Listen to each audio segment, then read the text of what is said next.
Hi ವೀಕ್ಷಕರೇ, ಎಲ್ಲರಿಗೂ ನಮಸ್ಕಾರ.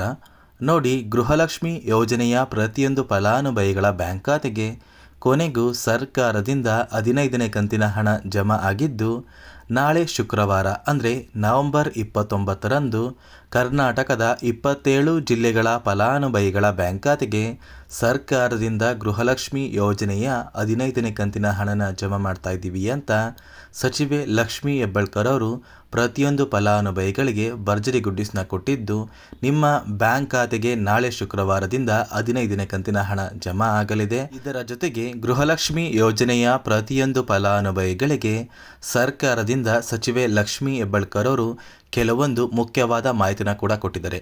ಹಾಗಾದರೆ ಬನ್ನಿ ವೀಕ್ಷಕರೇ, ಆ ಒಂದು ಮಾಹಿತಿ ಏನು ಅಂತ ತಿಳ್ಕೊಳ್ಳೋಣ. ಅದಕ್ಕಿಂತ ಮೊದಲು ನೋಡಿ ಸ್ನೇಹಿತರೆ, ನೀವೇನಾದ್ರೂ ಇನ್ನೂ ಕೂಡ ನನ್ನ ಚಾನಲ್ನ ಸಬ್ಸ್ಕ್ರೈಬ್ ಆಗಿಲ್ಲ ಅಂದರೆ ದಯವಿಟ್ಟು ಪ್ರತಿಯೊಬ್ಬರೂ ಚಾನಲ್ನ ಸಬ್ಸ್ಕ್ರೈಬ್ ಮಾಡ್ಕೊಳ್ಳಿ, ಹಾಗೆ ವಿಡಿಯೋಗೆ ಒಂದು ಲೈಕ್ನ ಕೊಡಿ. ಹೌದು ಸ್ನೇಹಿತರೆ, ಗೃಹಲಕ್ಷ್ಮಿ ಯೋಜನೆಯ ಪ್ರತಿಯೊಂದು ಫಲಾನುಭವಿಗಳು ಕಳೆದ 1 ತಿಂಗಳಿಂದ 15ನೇ ಕಂತಿನ ಹಣಕ್ಕಾಗಿ ವೆಯ್ಟ್ ಮಾಡ್ತಾ ಇದ್ರಿ.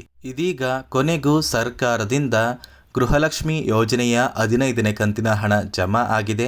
ಫಲಾನುಭವಿಗಳ ಬ್ಯಾಂಕ್ ಖಾತೆಗೆ ಈಗಾಗಲೇ 15ನೇ ಕಂತಿನ ಹಣನ ಪಡ್ಕೊಂಡಿದ್ದಾರೆ. ನಾಳೆ ಶುಕ್ರವಾರ ಅಂದರೆ ನವೆಂಬರ್ 29ರಂದು ಸರ್ಕಾರದಿಂದ ಗೃಹಲಕ್ಷ್ಮಿ ಯೋಜನೆಯ 15ನೇ ಕಂತಿನ ಹಣ ಪ್ರತಿಯೊಂದು ಫಲಾನುಭವಿಗಳ ಬ್ಯಾಂಕ್ ಖಾತೆಗೆ ಜಮಾ ಮಾಡ್ತಾ ಇದ್ದೀವಿ ಅಂತ ಸರ್ಕಾರ ಮಾಹಿತಿನ ಕೊಟ್ಟಿದ್ದು, ನೋಡಿ ನಾಳೆ ಯಾವ ಜಿಲ್ಲೆಗಳಿಗೆ ಹಣ ಜಮಾ ಆಗ್ತಾ ಇದೆ ಅಂತ ನಾನು ನಿಮಗೆ ತಿಳಿಸ್ಕೊಡ್ತಾ ಇದ್ದೀನಿ. ಮೊದಲಿಗೆ ಬೆಂಗಳೂರು ನಗರ, ಬೆಳಗಾವಿ, ಬಾಗಲಕೋಟೆ, ಬೆಂಗಳೂರು ಗ್ರಾಮಾಂತರ, ವಿಜಯಪುರ, ರಾಮನಗರ, ಚಿಕ್ಕಬಳ್ಳಾಪುರ, ಧಾರವಾಡ, ಚಿತ್ರದುರ್ಗ, ಗದಗ, ಹಾವೇರಿ, ದಾವಣಗೆರೆ, ಉತ್ತರ ಕನ್ನಡ, ಶಿವಮೊಗ್ಗ, ತುಮಕೂರು, ಕೋಲಾರ, ಚಾಮರಾಜನಗರ, ಉಡುಪಿ, ಬಳ್ಳಾರಿ, ವಿಜಯನಗರ, ಬೀದರ್, ಚಿಕ್ಕಮಗಳೂರು, ಕಲಬುರಗಿ, ದಕ್ಷಿಣ ಕನ್ನಡ, ಕೊಪ್ಪಳ, ಹಾಸನ, ರಾಯಚೂರು, ಕೊಡಗು, ಮಂಡ್ಯ, ಯಾದಗಿರಿ ಮತ್ತು ಮೈಸೂರು. ಈ ಜಿಲ್ಲೆಗಳ ಪ್ರತಿಯೊಂದು ಫಲಾನುಭವಿಗಳ ಬ್ಯಾಂಕ್ ಖಾತೆಗೆ ಸರ್ಕಾರದಿಂದ ಗೃಹಲಕ್ಷ್ಮಿ ಯೋಜನೆಯ 15ನೇ ಕಂತಿನ ಹಣನ ನಾಳೆ ಶುಕ್ರವಾರದಿಂದ ನಿಮ್ಮ ಬ್ಯಾಂಕ್ ಖಾತೆಗೆ ಜಮಾ ಮಾಡ್ತಾ ಇದ್ದಾರೆ.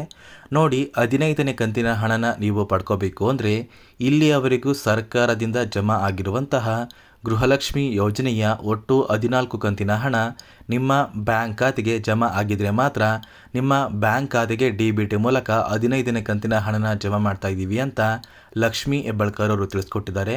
ಒಂದು ವೇಳೆ ನಿಮ್ಮ ಬ್ಯಾಂಕ್ ಖಾತೆಗೆ ಪೆಂಡಿಂಗ್ ಇರುವ ಹಣ ಇನ್ನೂ ಸಹ ಜಮಾ ಆಗಬೇಕು ಅಂದರೆ ನಿಮ್ಮ ಬ್ಯಾಂಕ್ ಖಾತೆಗೆ ಯಾವುದೇ ಕಾರಣಕ್ಕೂ ಗೃಹಲಕ್ಷ್ಮಿ ಯೋಜನೆಯ 15ನೇ ಕಂತಿನ ಹಣನ ಜಮಾ ಮಾಡೋದಕ್ಕೆ ಆಗೋದಿಲ್ಲ ಅಂತ ಸರ್ಕಾರದಿಂದ ಒಂದು ಮಾಹಿತಿನ ಕೊಟ್ಟಿದ್ದಾರೆ. ಅದೇ ರೀತಿ ಗೃಹಲಕ್ಷ್ಮಿ ಯೋಜನೆಯ ಪ್ರತಿಯೊಂದು ಫಲಾನುಭವಿಗಳಿಗೂ ಸಚಿವೆ ಲಕ್ಷ್ಮೀ ಹೆಬ್ಬಾಳ್ಕರ್ ಅವರು ಕೆಲವೊಂದು ಮುಖ್ಯವಾದ ಮಾಹಿತಿನ ಕೊಟ್ಟಿದ್ದಾರೆ. ನೋಡಿ, ಈ ಬಾರಿ 15ನೇ ಕಂತಿನ ಹಣ ಏನಿದೆ ಆ ಒಂದು ಹಣ ಸುಮಾರು 63,000 ಫಲಾನುಭವಿಗಳ ಬ್ಯಾಂಕ್ ಖಾತೆಗೆ ಜಮಾ ಆಗ್ತಾ ಇಲ್ಲ ಅಂತ ಸರ್ಕಾರದಿಂದ ಒಂದು ಮಹಿಳೆಯರ ಒಂದು ಹೆಸರನ್ನ ಕೂಡ ಬಿಡುಗಡೆ ಮಾಡಿದೆ. ಇಲ್ಲಿ 63,000 ಫಲಾನುಭವಿಗಳಿಗೆ ಯಾವ ಕಾರಣಕ್ಕೆ ಹಣ ಜಮಾ ಆಗ್ತಾ ಇಲ್ಲ ಅಂದರೆ ಇತ್ತೀಚೆಗೆ ಸರ್ಕಾರದಿಂದ ಬಂದಿರುವಂತಹ 5 ನಿಯಮದ ಆಧಾರದ ಮೇಲೆನೆ ಈ ಫಲಾನುಭವಿಗಳ ಬ್ಯಾಂಕ್ ಖಾತೆಗೆ ಹಣ ಜಮಾ ಮಾಡೋದಕ್ಕೆ ಆಗ್ತಾ ಇಲ್ಲ ಅಂತ ಸರ್ಕಾರ ಒಂದು ಮಾಹಿತಿನ ಕೊಟ್ಟಿದೆ.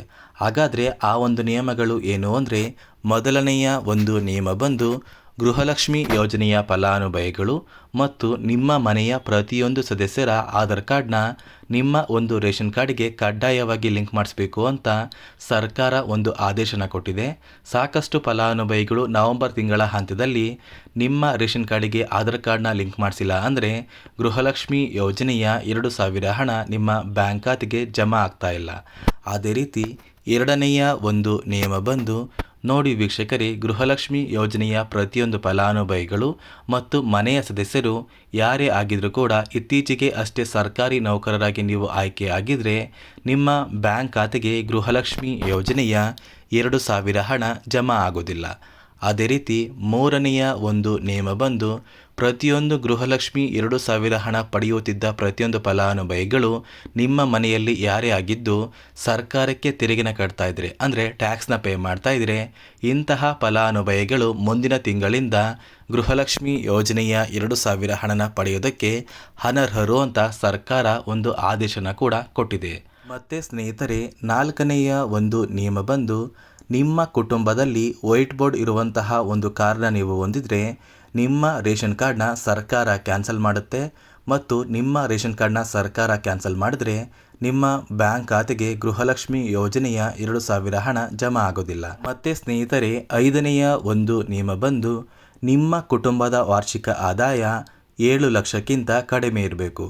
ಒಂದು ವೇಳೆ ಕುಟುಂಬದ ವಾರ್ಷಿಕ ಆದಾಯ 7 ಲಕ್ಷಕ್ಕಿಂತ ಜಾಸ್ತಿ ಇರುವಂತಹ ಫಲಾನುಭವಿಗಳ ಬ್ಯಾಂಕ್ ಖಾತೆಗೆ ಸರ್ಕಾರದಿಂದ 15ನೇ ಕಂತಿನ ಹಣ ಜಮಾ ಆಗೋದಿಲ್ಲ ಅಂತ ಸರ್ಕಾರ ಆದೇಶನ ಕೊಟ್ಟಿದ್ದು, ಇಲ್ಲಿಯವರೆಗೂ ಪ್ರತಿಯೊಂದು ಫಲಾನುಭವಿಗಳ ಒಂದು ದಾಖಲೆಗಳನ್ನ ಸರ್ಕಾರ ಮರುಪರಿಶೀಲನೆ ಮಾಡಿ ಈ ಒಂದು ಫಲಾನುಭವಿಗಳಲ್ಲಿ ಸುಮಾರು 63,000 ಫಲಾನುಭವಿಗಳು ಈ ಬಾರಿ ಗೃಹಲಕ್ಷ್ಮಿ ಯೋಜನೆಯ 15ನೇ ಕಂತಿನ ಹಣನ ಪಡೆಯೋದಕ್ಕೆ ಆಗೋದಿಲ್ಲ ಅಂತ ಸರ್ಕಾರ ಆದೇಶನ ಕೊಟ್ಟಿದೆ. ಅದೇ ರೀತಿ ಈ ಒಂದು ನಿಯಮದ ಆಧಾರದ ಮೇಲೇ ನಿಮ್ಮ ಬ್ಯಾಂಕ್ ಖಾತೆಗೆ ಸರ್ಕಾರ 15ನೇ ಕಂತಿನ ಹಣನ ಜಮಾ ಮಾಡೋದು ಮತ್ತು ನಿಮ್ಮ ಒಂದು ರೇಷನ್ ಕಾರ್ಡ್ನ ನೀವು ಉಳಿಸ್ಕೋಬೇಕು ಅಂದರೆ ಈ 5 ನಿಯಮಗಳನ್ನ ನೀವು ಫಾಲೋ ಮಾಡಿದರೆ ಮಾತ್ರ ನಿಮ್ಮ ಬಳಿ ಇರುವಂತಹ ಒಂದು ರೇಷನ್ ಕಾರ್ಡ್ ಚಾಲ್ತಿಯಲ್ಲಿ ಇರುತ್ತೆ. ಮತ್ತು ವೀಕ್ಷಕರೇ, ಗೃಹಲಕ್ಷ್ಮಿ ಯೋಜನೆಯ ಸಾಕಷ್ಟು ಫಲಾನುಭವಿಗಳು ಪ್ರತಿನಿತ್ಯವೂ ಕೂಡ ನಮ್ಮ ಬ್ಯಾಂಕ್ ಖಾತೆಗೆ ಪೆಂಡಿಂಗ್ ಇರುವ ಹಣ ಜಮಾ ಆಗ್ತಾ ಇಲ್ಲ ಅಂತ ಕಮೆಂಟ್ನ ಮಾಡ್ತಾ ಇದ್ದೀರಾ. ನೋಡಿ ವೀಕ್ಷಕರೇ, ಸರ್ಕಾರದಿಂದ ಬಂದಿರುವಂತಹ ಒಂದು ಮಾಹಿತಿಯ ಆಧಾರದ ಮೇಲೆ ಯಾರೆಲ್ಲ ಫಲಾನುಭವಿಗಳು ಇನ್ನೂ ಕೂಡ ನಿಮ್ಮ ಬ್ಯಾಂಕ್ ಖಾತೆಗೆ ಪೆಂಡಿಂಗ್ ಹಣ ಬಂದಿಲ್ಲ ಅಂತ ಹೇಳ್ತಾ ಇದ್ದೀರಲ್ಲ, ಆದಷ್ಟು ಬೇಗ ನಿಮ್ಮ ಊರಿಗೆ ಹತ್ತಿರವಿರುವ ಮಹಿಳಾ ಮತ್ತು ಮಕ್ಕಳ ಅಭಿವೃದ್ಧಿ ಇಲಾಖೆಗೆ ಭೇಟಿ ನೀಡಿ ಇಲಾಖೆಯಲ್ಲಿ ಇರುವಂತಹ ಅಧಿಕಾರಿಗಳು ನಿಮ್ಮ ಬ್ಯಾಂಕ್ ಖಾತೆಗೆ ಆದಷ್ಟು ಬೇಗ ಪೆಂಡಿಂಗ್ ಹಣ ಬರೋದಕ್ಕೆ ಸಹಾಯ ಮಾಡ್ತಾರೆ. ಸಾಕಷ್ಟು ಫಲಾನುಭವಿಗಳಿಗೆ ಈ ಒಂದು ಇಲಾಖೆಗೆ ಭೇಟಿ ನೀಡಿದ ನಂತರ ಅವರ ಬ್ಯಾಂಕ್ ಖಾತೆಗೆ ಪೆಂಡಿಂಗ್ ಇರುವಂತಹ ಗೃಹಲಕ್ಷ್ಮಿ ಯೋಜನೆಯ ಹಣ ಈಗಾಗಲೇ ಪಡ್ಕೊಂಡಿದ್ದಾರೆ. ಅದೇ ರೀತಿ ನಿಮ್ಮ ಬ್ಯಾಂಕ್ ಖಾತೆಗೂ ಕೂಡ ಪೆಂಡಿಂಗ್ ಇರುವಂತಹ ಹಣ ಖಂಡಿತವಾಗಿಯೂ ಬಂದೇ ಬರುತ್ತೆ. ಆದಷ್ಟು ಬೇಗ ನಿಮ್ಮ ಊರಿಗೆ ಹತ್ತಿರವಿರುವ ಮಹಿಳಾ ಮತ್ತು ಮಕ್ಕಳ ಅಭಿವೃದ್ಧಿ ಇಲಾಖೆಗೆ ಭೇಟಿ ನೀಡಿ ಅಂತ ಪ್ರತಿಯೊಂದು ಫಲಾನುಭವಿಗೆ ತಿಳಿಸ್ಕೊಡ್ತಾ ಇದ್ದೀನಿ. ಅದೇ ರೀತಿ ನಾಳೆ ಶುಕ್ರವಾರ ಕರ್ನಾಟಕದ 27 ಜಿಲ್ಲೆಗಳ ಫಲಾನುಭವಿಗಳ ಬ್ಯಾಂಕ್ ಖಾತೆಗೆ ಗೃಹಲಕ್ಷ್ಮಿ ಯೋಜನೆಯ 15ನೇ ಕಂತಿನ ಹಣ ಜಮಾ ಆಗ್ತಾ ಇದೆ ಅಂತ ಹೇಳ್ತಾ, ಇದಿಷ್ಟು ಗೃಹಲಕ್ಷ್ಮಿ ಯೋಜನೆ ಕುರಿತು ಸರ್ಕಾರದಿಂದ ಬಂದಿರುವಂತಹ ಮಾಹಿತಿಯಾಗಿದೆ. ದಯವಿಟ್ಟು ಪ್ರತಿಯೊಬ್ಬರೂ ನನ್ನ ಚಾನಲ್ನ ಸಬ್ಸ್ಕ್ರೈಬ್ ಮಾಡ್ಕೊಳ್ಳಿ, ಹಾಗೆ ವಿಡಿಯೋಗೆ ಒಂದು ಲೈಕ್ನ ಕೊಡಿ.